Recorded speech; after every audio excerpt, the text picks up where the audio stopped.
नमस्कार दोस्तों, मैं आचार्य के शास्त्री सूर्य ज्योतिष केंद्र पर आपका स्वागत करता हूं।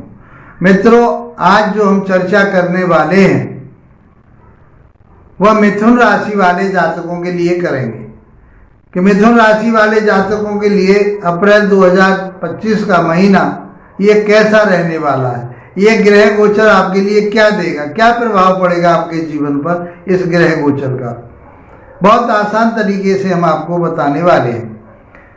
पहले ये समझ लेते हैं कि आपकी राशि के मुताबिक कौन कौन से ग्रह कहाँ कहाँ बैठे हुए हैं। सबसे पहली बात तो ये कि 5 ग्रह एक ही घर में बैठे हुए हैं। ये राजा से रंग बना देते हैं और रंग से राजा बना देते हैं, ऐसा इनके पास प्रभुत्व होता है, ऐसा शास्त्रों में कहा गया है। ये स्थिति बहुत अच्छी भी हो सकती है और बहुत खराब भी हो सकती है।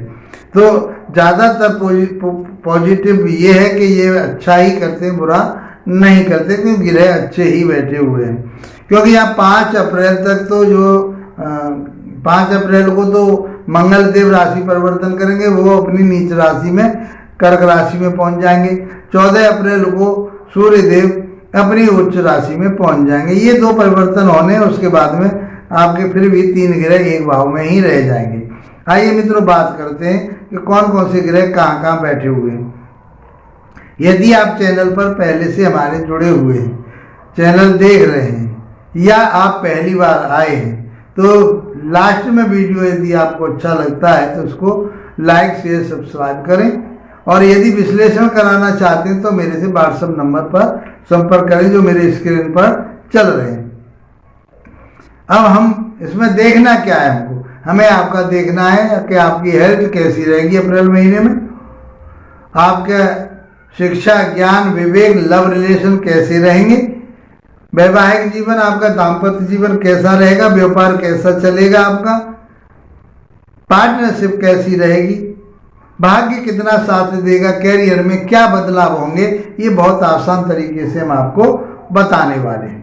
मित्रों, वीडियो को लास्ट तक अवश्य देखें। लास्ट में मैं आपके लिए अचूक उपाय भी बताता हूँ ताकि उनको करने से आपके कहीं भी कमी आ रही है। और कमी कब आती है, जब आपकी पत्रिका में जिन ग्रहों की हम बात कर रहे हैं वो कमजोर होते हैं। एक भी ग्रह कमजोर हो जाता है तो कहीं ना कहीं कमजोरी हो जाती है और उसका रिजल्ट आपको नहीं मिलता। उन सारी चीज़ों को प्राप्त करने के लिए हम उपाय आपके लिए अवश्य बताते हैं। तो इसलिए लास्ट तक बने रहिए और वीडियो को देखिए और समझिए और इसका लाभ उठाइए। तो मित्रों, आपको पहले हम बात करते हैं आपके स्वास्थ्य की। तो स्वास्थ्य के जो स्वामी बनते हैं, आपके स्वास्थ्य के स्वामी मतलब आपकी राशि के स्वामी, आपकी लगन के स्वामी बुधदेव बनते हैं। और बुधदेव की स्थिति 10वें भाव में सूर्य के साथ, राहु के साथ, शुक्र के साथ बनी हुई है। 5 ग्रह यहाँ बैठे हुए हैं। 14 अप्रैल को यहाँ से सूर्य देव आगे चले जाएंगे, आपके डिजायर के घर में, उन्नति तरक्की के घर में पहुंच जाएंगे 14 अप्रैल को सूर्यदेव। और 7 अप्रैल को मंगल देव आपके लगन भाव को छोड़ करके दूसरे भाव में चले जाएंगे। आइए मित्रों, इनके बारे में समझते हैं। तो आपका जो स्वास्थ्य है वो कैसा रहेगा। तो यहाँ बैठे हैं मंगल देव, और मंगल देव कहाँ के स्वामी है, 11वें भाव के स्वामी है और आपके 6ठे भाव के स्वामी है। तो मंगल देव की स्थिति अच्छी नहीं है, क्योंकि आपको क्रोध देंगे, एग्रेसिव देंगे, आप में ब्लड प्रेशर के, माइंड को आपके को डिस्टर्ब करेंगे, गुस्सा देंगे। उसके बाद ये 2nd भाव में चले जाएंगे। 2nd भाव 5 अप्रैल को, तो 5 अप्रैल को जब 2nd भाव में चले जाएंगे, और ये आपके लिए अच्छे ग्रह भी नहीं है, राशि के मुताबिक अच्छे ग्रह नहीं है मंगल देव। तो दूसरा भाव काहे का होता है, दूसरा भाव होता है वाणी का, दूसरा भाव होता है आपका परिवार का, और दूसरा भाव होता है आपका बैंक बैलेंस का। तो इसमें कहीं न कहीं आपके पैसे के ऊपर जो आपने इकट्ठा कर रखा है वो कहीं न कहीं इकट्ठा तो अब भी होगा, क्योंकि 11वें भाव के स्वामी बनते हैं, तो इकट्ठा तो, लेकिन आपको ग्रेसी दे देंगे, गुस्सा देंगे, क्रोध देंगे। और वाणी पर क्रोध आना, गुस्सा आना, अग्रेसी आना अच्छा नहीं है। तीखापन जब वाणी पर आ जाता है तो परिवार में डिस्टर्बेंस होना शुरू हो जाता है। तो इसलिए आप अपनी वाणी पर कंट्रोल रखें, गुस्सा क्रोध को त्यागें, तो आपका बैंक बैलेंस भी होगा। यदि आपने अपने आप को इन सारी चीज़ों से अलग नहीं, इन सारी चीज़ों को नहीं समझा और ये गुस्सा और क्रोध आप में बढ़ता गया, तो ये पित्त विकार बढ़ा देगा।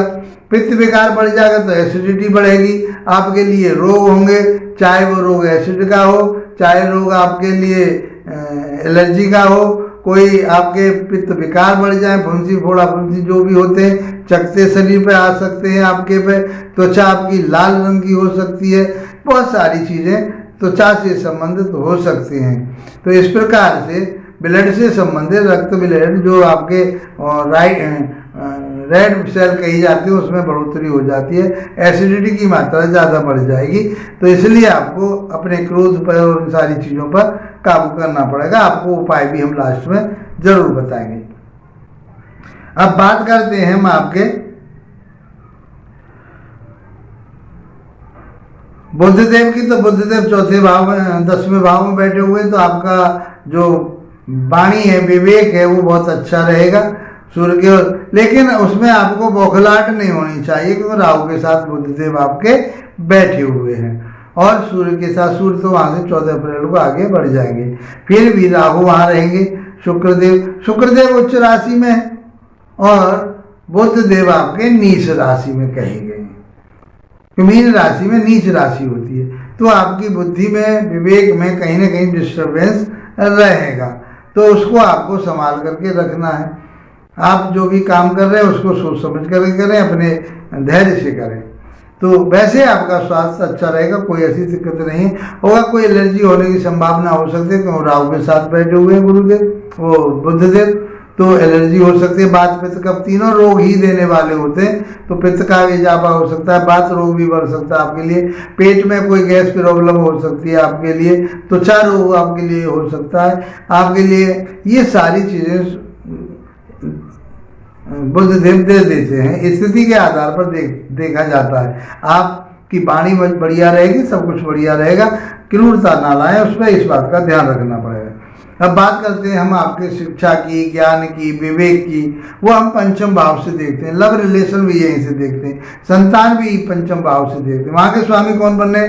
सूर्यदेव बनने, शुक्रदेव बनने। शुक्रदेव कहाँ बैठे हुए हैं? आपके 10वें भाव में बैठे हुए। अब आपकी शिक्षा कोई नृत्य की है, कोई कलाकारी की है, गाने बजाने की है, डांसिंग की है, आभूषण से संबंधित कोई आप कोर्स कर रहे हैं, जैसे फैशन डिजाइनिंग वगैरह कहते हैं, और बहुत सारी चीज़ें जो शुक्र से रिलेटेड हैं वो आप कर रहे हैं, तो उसमें आपके लिए उन्नति तरक्की अवश्य होगी और आप इन सारी चीज़ों से जुड़ेंगे, ये निश्चित है। क्योंकि शुक्रदेव एक वैभव के कारक, भौतिक सुखों के कारक कहे गए हैं, और शिक्षा के घर में, ज्ञान के घर में बैठे हुए, इससे संबंधित आपके लिए ज्ञान, विद्या, विवेक आपका बिल्कुल जरूर बढ़ेगा। लव रिलेशन भी आपके बहुत अच्छे मधुर बने रहेंगे। इस तरह से संतान आपका साथ दे रही है, कोई परेशानी इसमें नजर नहीं आती। तो आपके लिए ये पंचम भाव के जो कारकत्व हैं, जो पंचम भाव के जो गुण हैं, वो आपको प्राप्त अवश्य होंगे। अब बात करते हैं हम आपके दाम्पत्य जीवन की। दाम्पत्य जीवन के स्वामी आपके बनते हैं गुरुदेव, और गुरुदेव कहाँ पहुंच गए हैं? 12वें भाव में।